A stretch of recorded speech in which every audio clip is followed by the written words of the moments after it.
का जो मुझे टॉपिक दिया गया है वोट एंड वुमेन। सबसे पहले तो मैं बताना चाहूँगी कि बचपन से ही हमने हमारे परिवार में वोट, पॉलिटिक्स, समाज सेवा, सोशल वर्क, ऐसा ही माहौल में हम पले बढ़े। 1980 में जब मेरा जन्म हुआ,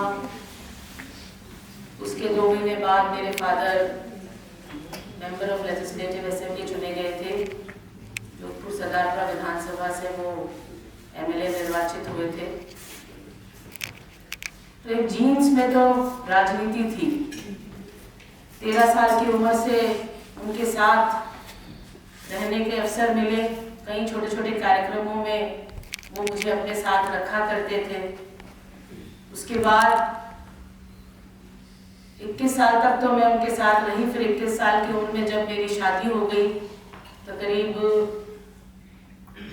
8 से 10 साल का गैप आ गया। फिर 2011 में वो इस दुनिया से रुखसत हो गए। 2011 के बाद 2012 में सबसे पहले उनकी पुण्यतिथि में मैंने एक कार्यक्रम रखा था, जिसमें मैंने ब्लड डोनेशन का कैंप और श्रद्धांजलि सभा उनकी स्मृति में रखी। उस दिन जो जोधपुर की जनता का जो प्यार और सहयोग मुझे मिला और जो प्रोत्साहन जोधपुर की जनता ने मुझे दिया, जो मोटिवेशन पूरी जोधपुर के लोगों ने और जोधपुर के आसपास के लोगों ने और इवन जो हमारे उस समय में प्रदेश के मुखिया थे, मुख्यमंत्री जी, उन्होंने भी बहुत सराहना की और आगे बढ़ने की एक हिम्मत बढ़ाई। सिर्फ 10 दिन में जो चुनाव की तैयारी करी थी और परिवार के कोई भी लोग उसके मेंबर नहीं थे। जोधपुर की 7 विधानसभाओं से उसमें मेंबर थे। मैंने कोशिश की थी, मुझे सफलता मिली। जिस तरीके से उसके बाद लोगों का उत्साह और लोगों का मेरे प्रति जो एक विश्वास बढ़ा,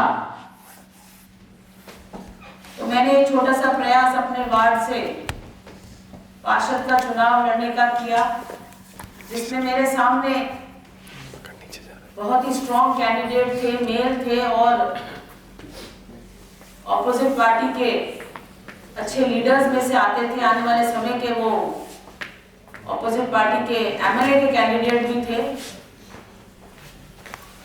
कई लोगों ने मुझे ये भी कहा कि तुम बहुत बड़ा रिस्क ले रही हो, कोई और महिला सीट से लड़ लेती या अपने पेरेंटल सीट जो है आपकी वहां से लड़ लो। लेकिन मैंने कहा नहीं, जहां मेरा घर है मैं वहीं से चुनाव लड़ूंगी। तो उसमें भी आप सबकी दुआओं से मुझे जीत हासिल हुई और बहुत ही खुशी की बात थी कि जोधपुर की मेयर की दोनों सीटें महिला रिजर्व सीट्स थी। तो पार्षदों ने भी मेरा पूरा सहयोग किया और आज मैं आप सबके सामने जोधपुर की नगर निगम नॉर्थ की मेयर हूँ।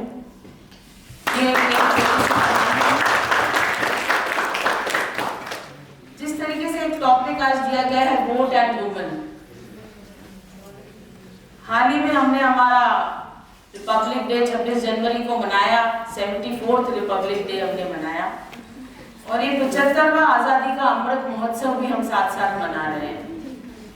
1947 में जब हमें आजादी मिली थी, उसके बाद 1950 में जब हमारे बाबा साहब भीमराव अंबेडकर ने संविधान रचा था और उसी के आधार पर हमें कई ऐसे भारत में वो सभी राइट्स मिले जिनसे आज भारत एक सशक्त और अखंड भारत है। Right to vote, right to liberty,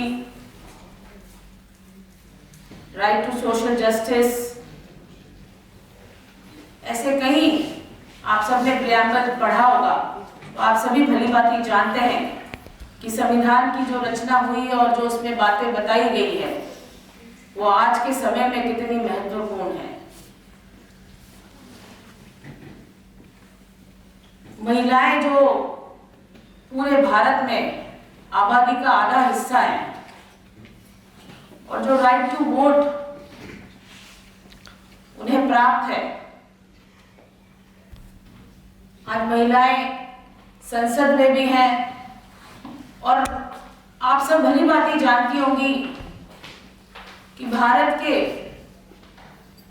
श्रेष्ठ पद, चाहे राष्ट्रपति, प्रधानमंत्री, राज्यपाल, मुख्यमंत्री, ऐसे कई श्रेष्ठ पदों पर महिलाएं भारत का प्रतिनिधित्व कर चुकी हैं और वर्तमान में भी कई ऐसे पदों को सुशोभित कर रही हैं। हम सब एक ऐसे लोकतंत्र का हिस्सा है जिसमें हम सबको ऐसे अधिकार प्राप्त हैं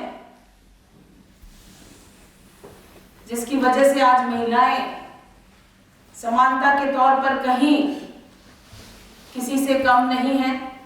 चाहे कोई भी क्षेत्र हो, हर जगह महिलाओं को समानता का अधिकार मिलता है। लेकिन अभी भी कई ऐसे ग्रामीण क्षेत्रों की बात कहें या गांव की बात कहें जहां शिक्षा की कमी के कारण महिलाएं पिछड़ रही हैं, जहां हिंदुस्तान में एक सुई भी नहीं बनती थी, हवाई जहाज भी हिंदुस्तान में आज के समय में बनता है। और इस आधुनिक युग में महिलाएं कोई ऐसा क्षेत्र नहीं है जिसमें अपना परचम नहीं लहरा रही हो। डॉक्टर, इंजीनियर्स और एजुकेशन की फील्ड में तो वो शुरू से थी, लेकिन चाहे चांद तक पहुंचने की बात कहें या भारतीय सेना में अपनी भागीदारी निभाने की बात कहें तो महिलाएं बढ़ चढ़कर अपना हिस्सा ले रही हैं। हम सब एक ऐसे देश से आते हैं जहां महिलाएं अपनी भागीदारी निभाने के साथ साथ अपनी संस्कृति को भी सहेजती हैं। चाहे किसी भी समाज से आती हो, महिलाओं में वो दोहरी शक्ति है, इनबिल्ट पावर है, जिससे घर और बाहर दोनों में वो एक बहुत ही बेहतरीन भूमिका निभाते हुए आगे बढ़ रही है। हम सबका ये कर्तव्य बनता है, विशेष तौर पर जब हम अपने बच्चे को संस्कार देते हैं तो सिर्फ बेटी को ही क्यों दे, बेटे को भी बराबर संस्कार देने की आवश्यकता है। उसको भी आज ये बताने की आवश्यकता है कि महिलाओं को कैसे सम्मान किया जाए, उनको कैसे इज्जत दी जाए और हर वो छोटी से छोटी बात, जिस तरीके से डॉक्टर राजेंद्र जी बता रहे थे कि उन्होंने किस समय में वो महिलाओं से वैसी बातचीत की जो आज के समय में हमारी सरकार कर रही है, उन्होंने उस समय में महिलाओं से बिना हिचकिचाहट के वो बात रखी। वही बातें आज युवाओं को बताने की आवश्यकता है कि ऐसी ऐसी समस्याएं महिलाओं में होती है। क्लासरूम में बच्चे, जब आजकल को एजुकेशन का जमाना है, लड़का लड़की साथ पढ़ते हैं, तो बच्चों को भी वही सारा ज्ञान देने की आवश्यकता है जो हम लड़कियों को देते हैं। वैसे तो ये मेरा टॉपिक के अगेंस्ट मैं बोल रही हूँ, लेकिन आज के समय में ये सब चीजें बताना बहुत जरूरी है। जो समय आजकल का चल रहा है उसमें आधुनिकता के साथ साथ भय, डर और नफरत का माहौल भी बढ़ा है। उस माहौल में आगे बढ़ना और हिम्मत के साथ चुनौतियों का सामना करना ये बहुत जरूरी है। जिस तरीके से हमारे मताधिकार की बात कहें तो एक समय था जब परिवार का मुखिया कह देता था कि इस पार्टी को वोट देना है और पूरा परिवार उनके नक्शे कदम पर उनके कहे अनुसार वोट देता था।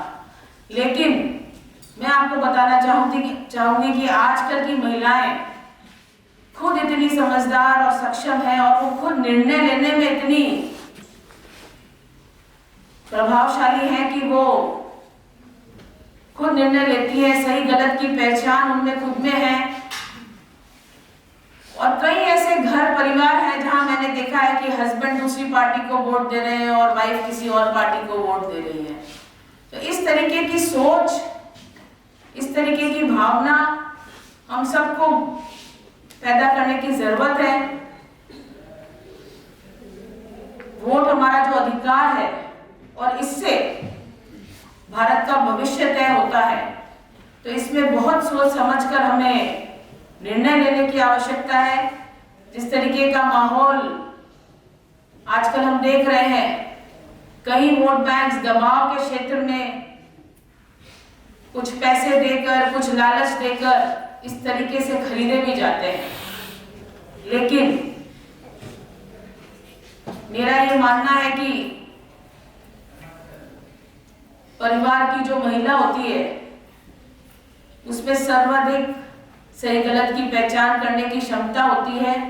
उसे ये समझना चाहिए कि क्या सही है क्या गलत है, और ऐसे लुभावने लालच में ना पड़कर सही निर्णय कर इस देश के भविष्य को तय करें।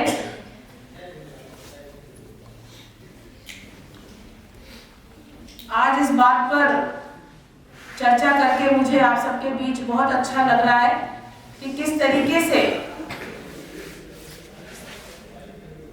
आज मैं जोधपुर की महापौर होने के नाते आपके बीच में हूँ, और हमारे बीच में जो इतने स्टूडेंट्स बैठे हैं जो सुन रहे हैं, कभी न कभी चाहे उनके जीवन का कोई भी लक्ष्य हो वो जरूर हासिल करेंगे। और विशेष तौर पर फीमेल्स के लिए मैं ये कहना चाहूंगी कि जो भी आपके जीवन में आपने अपने लक्ष्य को अगर सोच रखा है तो उस पर अडिग रहें, संघर्ष करते रहें और पूरी मेहनत के साथ टाइम और स्ट्रेस मैनेजमेंट जो आज के समय में सबसे ज्यादा जरूरी है, जो हम सब ने टाइम मैनेजमेंट और स्ट्रेस मैनेजमेंट को जिस तरीके से आजकल आप देख रहे होंगे, डॉक्टर साहब को भी मालूम होगा कि किस तरीके से आजकल छोटे छोटे बच्चों में डिप्रेशन आ गया है। हमारे समय में डिप्रेशन शब्द ही नहीं था। कोई छोटे से बच्चे को कहते हैं कि ये उदास क्यों है, कि इसको कोई बात की। आजकल पढ़ाइयों का भी जिस तरीके से लोड है, जो स्ट्रेस का लेवल छोटे छोटी उम्र में बच्चों में बढ़ रहा है, उसको मैनेज करने की आवश्यकता है। अच्छा खाएं, अच्छी नींद लें और अपने लक्ष्य को प्राप्त करने के लिए हमेशा प्रयत्नशील रहें। इन्हीं भावनाओं के साथ मैं आज के इस प्रोग्राम में मुझे आमंत्रित किया, उसके लिए पूरी टीम को मैं बहुत बहुत धन्यवाद और आभार प्रकट